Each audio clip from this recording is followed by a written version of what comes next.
بھارت پانی کو ہتھیار کے طور پر استعمال کرنے کی کوشش کر رہا ہے۔ عالمی ثالثی عدالت نے واضح کر دیا کہ بھارت یک طرفہ طور پر معاہدہ معطل یا ختم نہیں کر سکتا۔ وزیر اعظم شہباز شریف کا تقریب سے خطاب، کہا کہ دشمن کے ناپاک عزائم کو ناکام بنانا ہے، آبی ذخائر کی تعمیر ترجیحی بنیاد پر مکمل کریں گے۔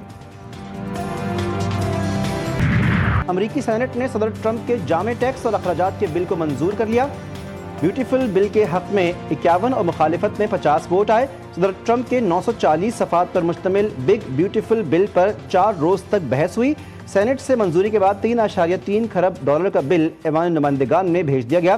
بل میں ٹیکس چھوٹ، ہیلتھ کیئر اور فوڈ پروگرامز میں بڑے پیمانے پر کٹوتیوں کی تجویز دی گئی۔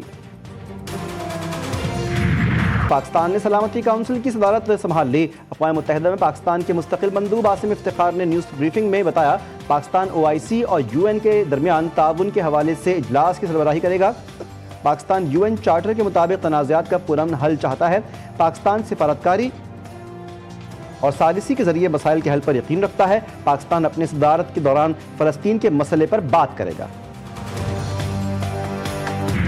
جنگ بندی کے بعد بڑی پیش رفت، پاک بھارت کے درمیان قیدیوں کی فہرستوں کا تبادلہ۔ وزارت خارجہ کے مطابق پاکستان نے 246 بھارتی یا بھارتی نژاد قیدیوں کی فہرست بھارت کے حوالے کی۔ 53 عام شہری، 193 ماہی گیر شامل ہیں۔ بھارت نے 463 پاکستانی یا پاکستانی نژاد قیدیوں کی فہرست فراہم کی۔ 463 قیدیوں میں 382 شہری اور 81 ماہی گیر شامل۔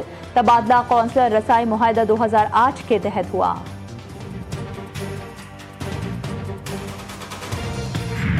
فتنہ ہندوستان کا مستونگ کی تحصیل دفتر اور بینکوں پر حملہ، ایک لڑکا جاں بحق، 2 دہشت گرد ہلاک۔ مستونگ میں دہشت گردوں نے تحصیل دفتر کی 3 گاڑیاں اور اہم ریکارڈ جلا دیا۔ مسلح افراد نے بینک ریکارڈ اور نقدی بھی لوٹ لی۔ مسلح افراد نے شہر بھر میں شدید فائرنگ کی، جس سے ایک 16 برس کا لڑکا جاں بحق اور 8 افراد زخمی ہو گئے۔ سیکیورٹی فورسز نے فائرنگ کے تبادلے میں 2 دہشت گرد مارے گئے اور 3 زخمی ہوئے۔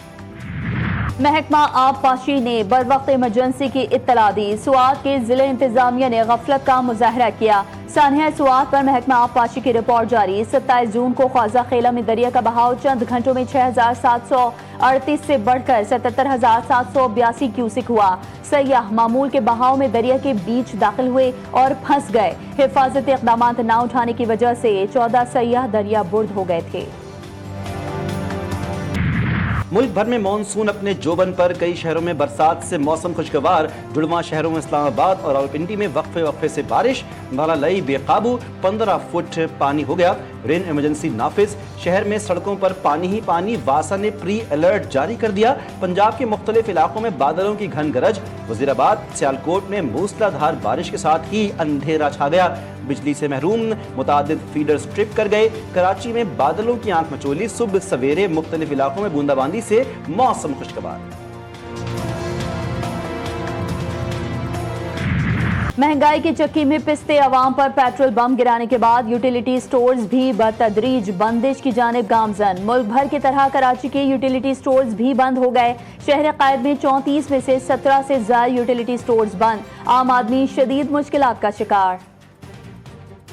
جس چیز میں عوام کی بھلائی ہوتی ہے نا، یہاں حکومت سب سے پہلے وہی ختم کرتی ہے، کیونکہ عوام کا وہ حساب ہے کہ کیڑے مکوڑوں کی طرح رون دینا۔ تھوڑا بہت اگر مل جاتا ہے یہاں سے عوام کو، غریب کو تھوڑی سی بچت مل جاتی ہے، آپ نے وہ بھی بند کر دی۔ حکومت نے مطلب غریبوں کی سہولت کی تھی، وہ بھی چھین لی۔ ہم سستی چیزیں لیتے تھے یہاں پر۔ اتنی مہنگائی ہے، کہاں سے لیں؟ بازار میں جاتے تو مہنگا سب کچھ۔ چلو یہ غریب کی سہولت ہو جاتی تھی، یوٹیل سٹور سے جو ہے نا آٹا بھی سستا مل جاتا، گھی بھی سستا مل جاتا۔ امریکن صدر ڈونلڈ ٹرمپ اور عرب پتی ایلان مسک پھر آمنے سامنے۔ ایلان مسک نے قرضے اور کٹوتیوں کے بل کو پاگل پن قرار دے دیا، خبردار کیا اگر بل منظور ہوا تو وہ ریپبلکن اور ڈیموکریٹس کے مقابل امریکہ پارٹی تشکیل دیں گے۔ ڈونلڈ ٹرمپ نے کہا اگر سبسڈی ختم کر دی جائے تو ایلان مسک کو کاروبار بند کر کے جنوبی افریقہ جانا پڑے گا، وہ اور بھی بہت کچھ کھو سکتا ہے۔ ٹرمپ نے ایلان مسک کو ملک بدر کرنے کی دھمکی بھی دے دی۔